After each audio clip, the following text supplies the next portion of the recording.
Morning. So I found this this little natural clearing by following a game trail. It's amazing what you can find if you keep your eyes open. It's an absolutely beautiful spot. I thought this would be a great place to do friction fire the easy way. So the reason why I'm calling it the easy way is there are a few tricks that I found that can make doing your first friction fire in particular just a lot easier.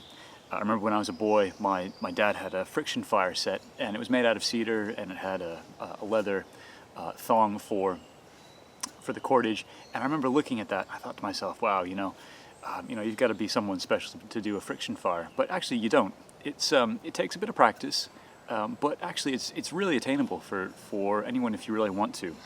But there's a few things that you just have to have right to do friction fire well, and one of them, perhaps the most important one, is you've got to have dry wood. And so I've got wood not off the landscape, but wood that I've just gotten from a DIY store. Basically, it's white pine, and this is about 1 inch by 1 inch. It's a bit less than that actually. It's exactly the width of my thumb, which I kind of use as a guide. And that's going to be my spindle.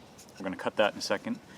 And then another piece of pine, same thickness and twice the width, and that's going to be our hearthboard. And by using this, I know that it's pine. It works really, really well, and I know that it's dry. That's the important thing. If I get wood out of the forest, yeah, it's possible, but especially in England, it rains so much that it's harder to get wood off the landscape, and it's also harder to get wood that's that is straight. Anyway, it's just that little bit easier. So what we're going to do is cut this into place, or into size rather. Now what I do is I'll measure the distance from my thumb to my pinky, and that for me is pretty much bang on 8 inches. So I'm going to measure that and cut that.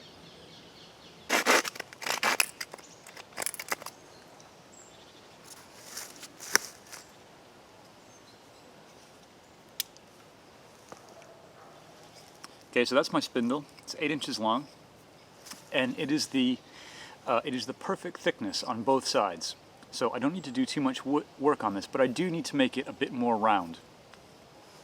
So it's gonna rotate smoothly, and that's one of the other tricks. Okay, so I've got a pencil. Okay, so what I'm going to do is I'm going to divide each side into thirds, and then I'm going to trim off the corners to make it a octagon. So what I'm going to do is take my pencil, and using this finger as a guide, hold the pencil a constant distance from this finger, and I'm just going to run it right up and down the wood. And so that's a perfect parallel line to the edge of the wood, and I'm going to continue to do that.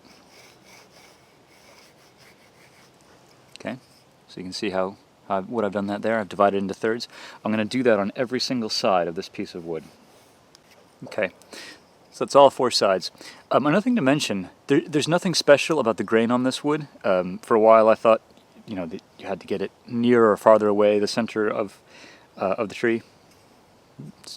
Actually, as it happens, that these are pretty much vertical growth rings, but don't worry too much about that. It's not really important. Okay, so now all I'm going to do is just knock off the corners here, and I'm going to use these pencil lines as a guide. That way I know it's going to be a perfectly straight cut, and I'm going to get an even bevel on each side.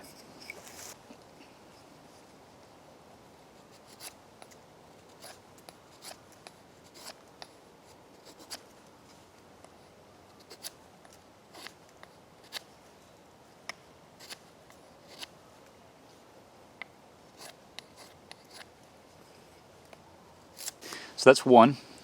You can see I've cut right up to the line on that side and on that side, and I've kept it a flat cut. And I'm just gonna, you can see the bevel there. I'm just gonna continue that all the way around.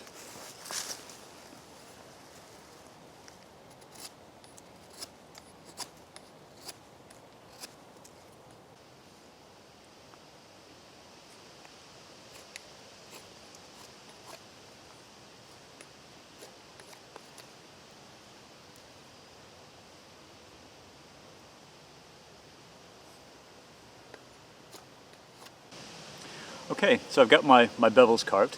They're not absolutely perfect, but it's really good. And again, this just makes it just that little bit easier. Okay, so now what we have to do is we have to point each end, and I will. Just thinking here. What you want to make sure is that when you point each end, you want the you want it to be even. So I'll use my pencil here so you can see it a little bit easier. I'm going to pick a point. I'm going to pick a point about half the thickness of the wood down from the end. And I'm just going to make a little mark there. Okay. Yep. Made a little mark there on the wood. I'm just going to draw around even straight across. You don't have to draw this on. It's just a helpful guide. You can use your cuts, your previous cut as a guide. But I'm just making a guide. And what I'm also going to do before I start is I'm going to mark the center of the wood. Okay, just made a little mark there in the center. Again, this is all just to make it so that all these little details that you have to get right when you're carving your spindle and everything else with a bow drill set, just these little helps to make your first one in particular that much easier, so you can get the confidence to make it off the landscape. So I'm just going to bevel these off.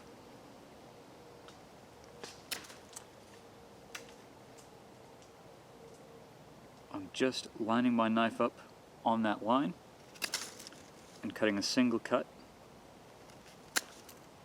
I'm going to go right the way around. Okay. What I'm looking at now is I want the octagon that I've just created that's beveled out, I want that to be nice and even. And it looks like some of my cuts, two in particular, didn't go in as deep as the others. So I'm just going to recut those. That's a bit better. There. Now, I'm just going to go halfway up my cuts. I'll make another cut at a slightly steeper angle, aiming for the center.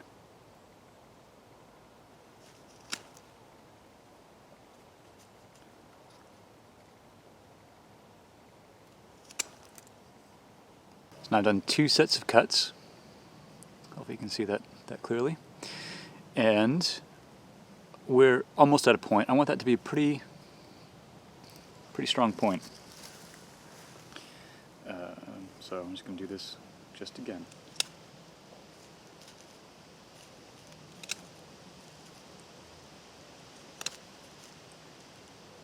There it is. Now I'm going to do exactly the same thing on the other side.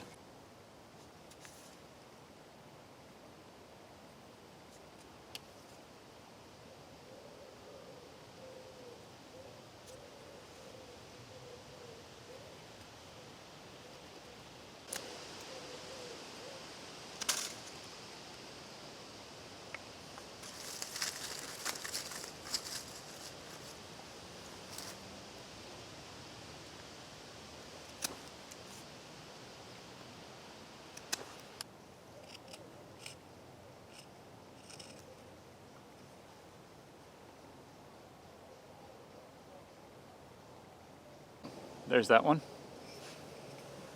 There's that one. You can see the shapes I've made them are just a little bit different. That one's much more rounded, and that one's much more sharp. The reason for that is because this is going to be my top.